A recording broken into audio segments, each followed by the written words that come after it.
स्वर्गीय किरोड़ी बैसला की सुरक्षा में थे जवान, अब उनके बेटे कर रहे हैं उनका उपयोग। सरकार ने दी थी कर्नल किरोड़ी बैसला को सुरक्षा। बैसला की सुरक्षा में तैनात थे 2 जवान। बैसला के निधन के बाद पीएचक्यू ने सुरक्षा हटाने के जारी कर दिए थे आदेश। मौखिक रूप से भी सुरक्षा कर्मियों को वापस आने के दिए जा रहे हैं निर्देश। स्वर्गीय बैसला के पुत्र अभी भी दोनों पुलिसकर्मियों का उपयोग कर रहे हैं। अब इसी को लेकर ज्यादा जानकारी के साथ हमारे सहयोगी शिवेंद्र सिंह परमार हमारे साथ जुड़ चुके हैं। शिवेंद्र, क्या कुछ ये पूरा मसला जरा बताइए।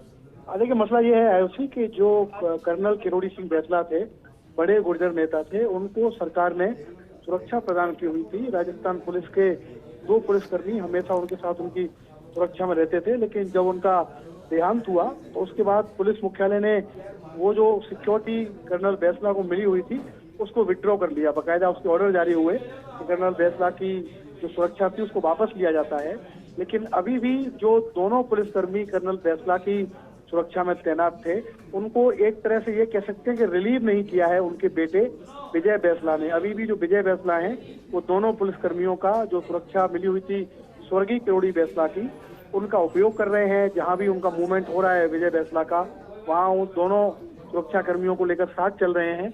पुलिस मुख्यालय के बड़े अधिकारियों से मेरी फोन पर बातचीत हुई है और उन्होंने इस बात की पुष्टि की है कि कर्नल बैसला के निधन के बाद ही उन्होंने इस सिक्योरिटी को विड्रॉ कर लिया था, सुरक्षा को हटा लिया था।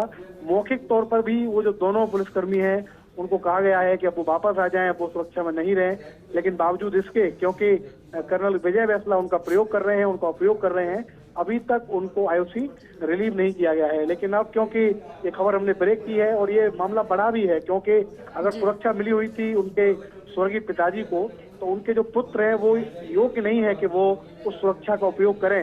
वो भी बावजूद इसके जब पुलिस मुख्यालय आदेश जारी कर चुका है कि वो जो सुरक्षा कर्नल बैसला को मिली हुई थी उसको विड्रॉ किया जाता है, तो थोड़ा सा मामला सेंसिटिव हो गया है। अब ये देखना होगा कि पुलिस मुख्यालय के लिखित आदेश, मौखिक आदेशों के बाद भी अगर विजय बैसला उन सुरक्षा कर्मियों को नहीं छोड़ रहे हैं तो what is the next step, अगला जो कदम है। बिल्कुल शिवेंद्र, देखना यही महत्वपूर्ण होगा कि अगला कदम क्या होता है, क्या एक्शन लिया जाता है। बहुत बहुत शुक्रिया आपका हमारे साथ जुड़ने के लिए, पूरी जानकारी के लिए।